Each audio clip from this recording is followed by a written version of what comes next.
I like being in the pool. Then there's no messing around. Look how happy he is. There's a beginner swimmer over there. Creator of awareness. A creator of awareness. Today, we're going to create the awareness that the motorcycle, which officially doesn't have much power, is actually capable of riding quite fast on the track. It's great that it's 8 degrees and wet, but thanks to that, we have the best tires. They're Ashley tires that don't need to be warmed up, and that's it. Look at that sport bike. Yeah.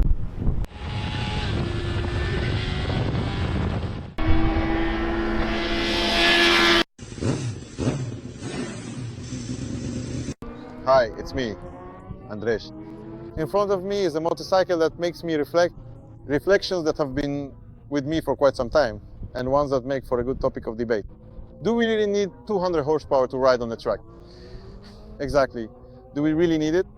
If you know how to use it and have a lot of experience, then it's cool to have 200 horsepower on the track. But if you're just starting out, I think those 200 horsepower might get in the way more than they help.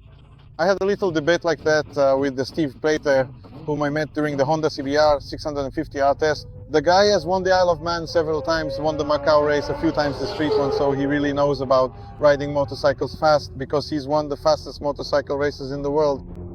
In his opinion, since he's also an instructor, we can learn much faster and much more on a less powerful motorcycle than on a more powerful. Because we left today, won't be a chance to just get on the straight and make up for the time we lost in the corners. Here we really have to respect speed and constantly translate it into the tarmac. And when the guys are out here on the 300S, they know exactly what I'm talking about.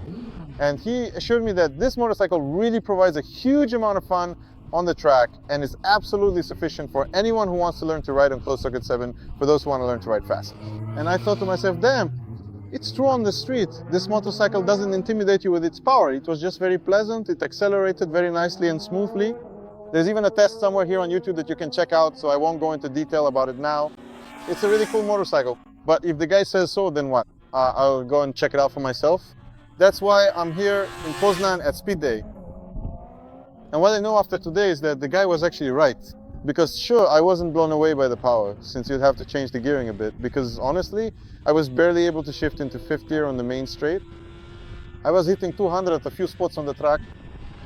I wasn't, stunned like I would be on a 1-liter, 200 horsepower bike, but I was still really having a blast. Oh! I was still really having a great time, which you can see from the rear tire. Really, a fantastic motorcycle for learning how to ride. Above all, because here you really have to learn how to control the throttle and know how to hold it steady. The brakes as well, in terms of performance, braking and braking force, it was really excellent. The only problem was with the ABS, because you can feel it working all the time. You grab the lever and you can feel it, it's just doing its thing. It's not very pleasant, you have to fight with it, but the important thing is that if you squeeze harder, the lever will just stop the motorcycle. If you pull the fuse from the box and the ABS didn't work, it would definitely be really, really great. The riding position, there could be a bit more space here, because when I was tucking in behind the windscreen, granted, I had a GoPro attached, so it was a bit uncomfortable for me, but even if I didn't quite fit, I could just sit my butt here and it was actually pretty okay. I think that if it were a warmer day, because today is really cold, and if I had a bit more time, I would have taken off these gadgets and maybe worked on the tire pressure. Since I actually didn't even check it, it's just at the stock pressure, then I think I could have easily gone under a minute 50. Today I managed a 1:53 already in the second session, so that shows that with this motorcycle, you can really ride quite fast. It's all thanks to the suspension, and above all, the very linear, predictable engine, because you're not afraid to open the throttle here and can focus on your racing line. Even though the motorcycle is quite soft, surprisingly, it provides very good support when you're tearing through the corners. And at no point does it really sway or wobble excessively. Of course, you can feel that it's quite soft, but it's not like you ever feel intimidated by any kind of instability. Actually, I was even surprised that the suspension, which has no adjustments and is set up for the road, can handle so well. And I can see that it's really eaten up that tire quite a bit. Well, and it really did eat up that tire, because I was really trying to push it to activate the traction control. I kept thinking, damn, how much grip is there? I was riding and giving it more and more throttle, more and more. Today it's pretty slippery, and I was waiting for the rear to start sliding, and I could feel it was starting to step out.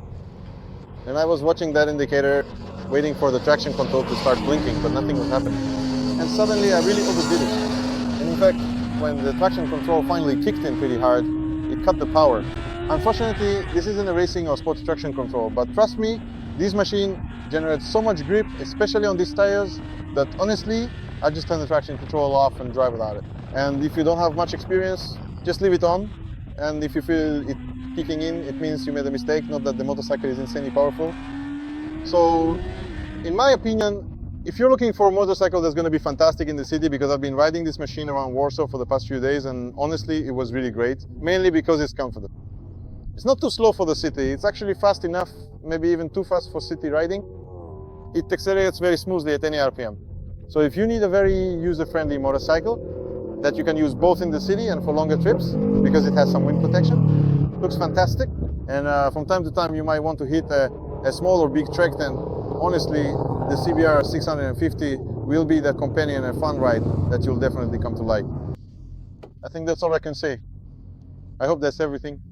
Best regards to all of you. Feel free to check out the magazine. If you want to listen to an interview with Steve Plater, we'll put a link somewhere here as well. Bye!